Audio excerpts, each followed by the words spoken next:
I প্যারি everything এর প্রথম এপিসোডে আমরা দেখেছিলাম মেয়েটি তার জীবন রক্ষা করার জন্য নরকে ধন্যবাদ জানায় এবং তার নাম জিজ্ঞেস করে, কিন্তু নর তার নাম না বলেই সেইখান থেকে চলে যায়। আর এখন আমরা দ্বিতীয় এপিসোডে প্রথমেই দেখতে পাই গুফার মধ্যে পরিষ্কার পরিচ্ছন্নের কাজ চলছে। আর এইদিকে সেই মেয়েটি যাকে নূর সার মনস্টারের হাত থেকে বাঁচিয়েছিল, সেই মেয়েটি মৃত সোলজারদের জন্য প্রার্থনা করছে। তখনই সেখানে আরো একটি সোলজার দৌড়ে এসে মেয়েটিকে বলে, লেডি লিনবার্গ, আপনি ঠিক আছেন তো?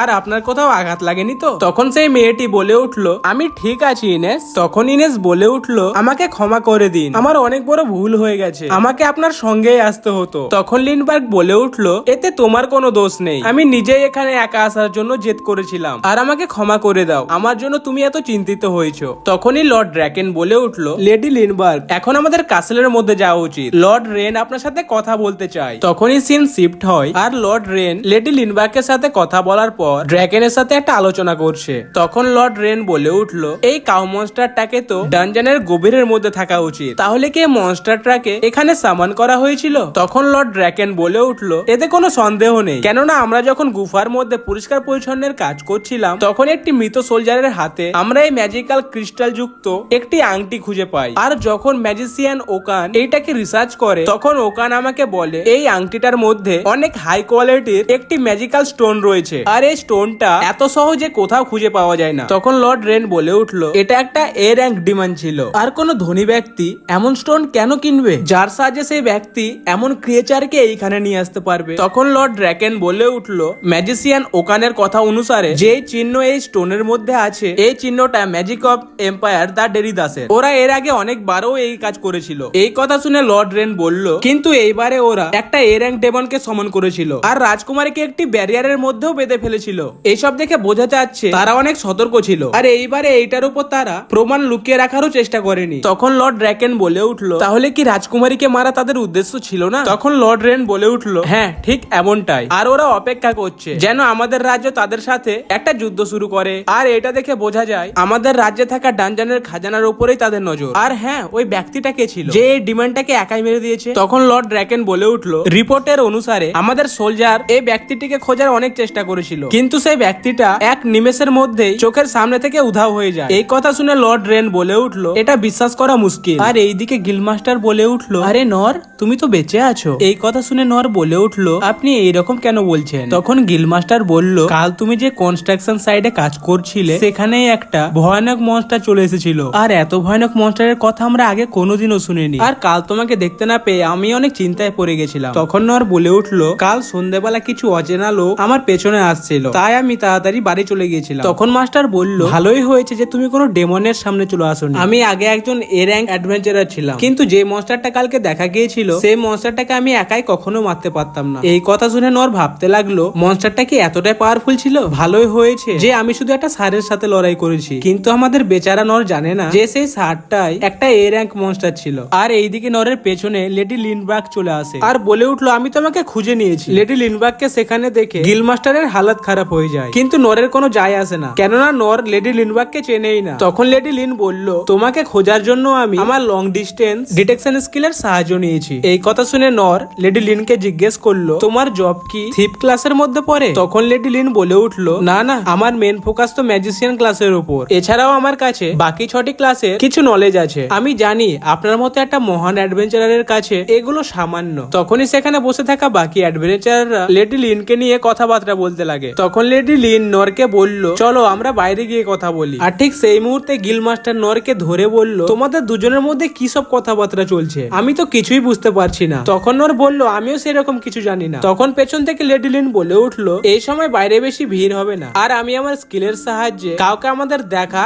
ও কথাবার্তা শুনতে দেব না। তখন নর গিলমাস্টারকে বলল, আমার কি এই লেডির সাথে যাওয়াটা ঠিক হবে? তখন গিলমাস্টার বলল, তুমি যাও, কিন্তু এই লেডিকে অসন্তুষ্ট করার চেষ্টা করবা না। তারপরেই তারা দুজনে গিল্ডের বাইরে চলে যায় এবং লেডি লিনবার্গের স্কিলের সাহায্যে বাইরের কেউ তাদেরকে দেখতে পায় না। তারা হাঁটতে হাঁটতে একটা ফাঁকা জায়গায় চলে আসে, যেখানে লেডি লিন তার জীবন রক্ষা করার জন্য মাথা নত করে নরকে ধন্যবাদ জানাচ্ছে এবং নরকে বাইরে এইভাবে ডেকে আনার জন্য ক্ষমা চায়। তখন লেডি লিন তার জীবন রক্ষা করার জন্য নরকে কিছু উপহার দিতে চায়, কিন্তু নর কোনো কিছু নিতে রাজি হয় না। তখন লেডি লিনবার্গ বলে উঠলো, আপনি যা চান আমি আপনাকে তাই দেব, কিন্তু আমাদের সাদামাটা নর কোনো কিছু নিতে রাজি হয় না। তারপরে লিন নরকে তাদের ঘরে যাওয়ার জন্য রিকোয়েস্ট করে, কিন্তু তবুও নর লিনের কথায় রাজি হয় না। এই এটা দেখে লিনবাগ কান্না করতে লাগে আর বলে ওঠে, যতক্ষণ আপনি আমার সাথে না যাবেন আমি এইখান থেকে কোথাও যাব না। তখন আমরা সেখানে নরের একটা ফ্ল্যাশব্যাক দেখতে পাই, যেখানে নর ক্লারিকের কাছে গিয়েছিল ট্রেনিং নেওয়ার জন্য। আর আমাদের নরও ঠিক এমনটাই ভাবেই বলেছিল যে যতক্ষণ আপনি আমাকে ট্রেন না করবেন ততক্ষণ আমি এইখান থেকে যাব না। এই কথা ভেবে নর লেডি লিনবার্গের সাথে যেতে রাজি হয়ে যায়। এই কথা শুনে লেডি লিনবার্গ অনেক বেশি আনন্দিত হয়ে যায় এবং তার স্কিলের সাহায্যে লুকিয়ে নরকে তাদের ঘরে নিয়ে যায়, যেখানে লেডি লিনবার্গ নরকে তার নাম জিজ্ঞেস করে। নর বলে,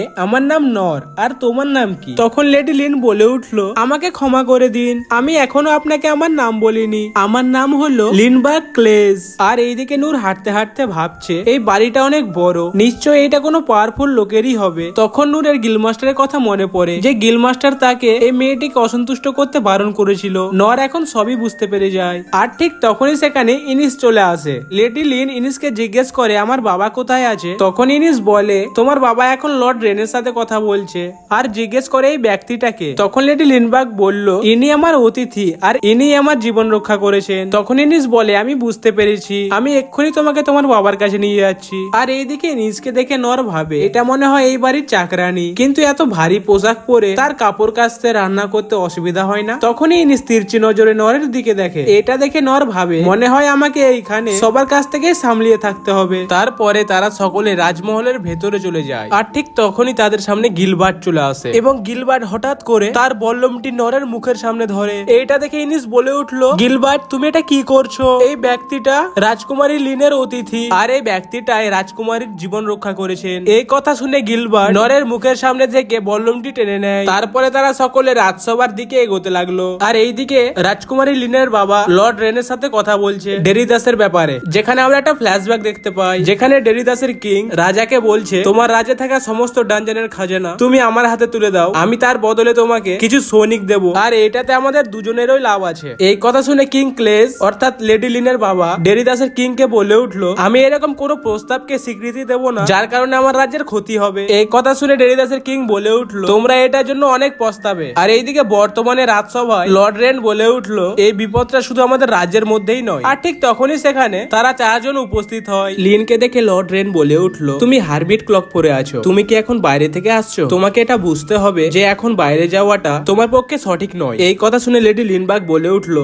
আমি এটা জানি, কিন্তু আমি সেই ব্যক্তিকে খুঁজতে গিয়েছিলাম যে আমার জীবন রক্ষা করেছে। তখন কিং ক্লেজ বলল, তাহলে এইটাই সে ব্যক্তি? তখন লিনবার্গ বলল, হ্যাঁ এইটাই সে ব্যক্তি যে আমার জীবন রক্ষা করেছে। তখন নর বলে উঠলো, আমাকে ক্ষমা করবেন যে আমি এইরকম নোংরা কাপড় পরে এইখানে চলে এসেছি, লেডি লিন আমাকে সময়ই দেয়নি। তখন কিং ক্লেজ হাসতে হাসতে বলে উঠলো, কোনো ব্যাপার না, তুমি এইখানে এসেছো এটার জন্য তোমাকে ধন্যবাদ। আর তুমি যখন এখানে চলেই এসেছো তখন তোমাকে আর খালি হাতে ফেরাবো না। বলো তুমি কি চাও? তুমি যা চাইবে আমি তোমাকে তাই দেবো। কিন্তু আমাদের সাদামাটা নর কোনো কিছু নিতে রাজি হয় না আর বলে, আমার কোনো কিছুই লাগবে না, আপনি আমাকে ধন্যবাদ জানালেন, আমার কাছে এটাই অনেক। তারপরে কিং ক্লেজ তার নিজের একটা তলোয়ার নরকে দিতে চায়। এটা দেখে লর্ড রেন বলে উঠলো, বাবা এটা আপনি কি করছেন? এটা শুনে কিং ক্লেজ বলে উঠলো, এই তলোয়ারটা এখন শুধু একটা ডেকোরেশনের আইটেম হয়ে আছে, তাই এই তলোয়ারটা তার হাতে থাকা উচিত যে এটাকে ব্যবহার করবে। কিন্তু আমাদের নর সেটাও নিতে রাজি হয় না। কিন্তু কিং নরকে বারবার রিকোয়েস্ট করছে এই তরোয়ালটা নেওয়ার জন্য। কিং এর বারবার রিকোয়েস্ট করার জন্য নর এই তরোয়ালটা নিতে রাজি হয়ে যায়। আর যখন নর এই তরোয়ালটা হাতে নেয় তখন সে বুঝতে পারে এই তরোয়ালটা অনেক ভারী, কিন্তু নর এটা সামলাতে পারছে। এটা দেখে কিং ক্লেজ বলে উঠলো, তুমি এটা একবার চালিয়েই দেখো না। তখন নর তার ফিজিক্যাল এনহ্যান্সমেন্ট স্কিলের সাহায্যে এই তরোয়ালটাকে এক হাতেই হাওয়াতে থ্রো করে, যার কারণে সেখানে বাতাসের প্রভাব বেড়ে যায়। এটা দেখে সবাই অবাক হয়ে যায়। আর কিং ক্লেজ বলে উঠলো, আরে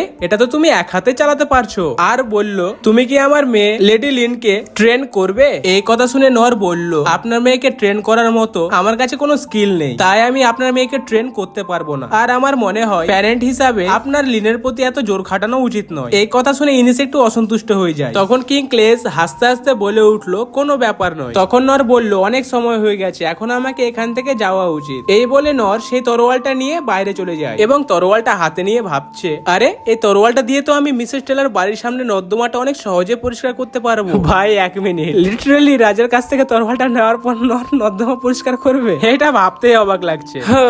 নূর যখন এইসব ভাবছিল তখনই নরের পেছনে ইনিস এসে বলে, আমি তোমার সাথে কথা বলতে চাই। নর বলে, কি কথা? তখন ইনিস বলে উঠলো, আমার ব্যবহারের জন্য আমাকে ক্ষমা করে দাও। নর বলে, ক্ষমা কিসের জন্য?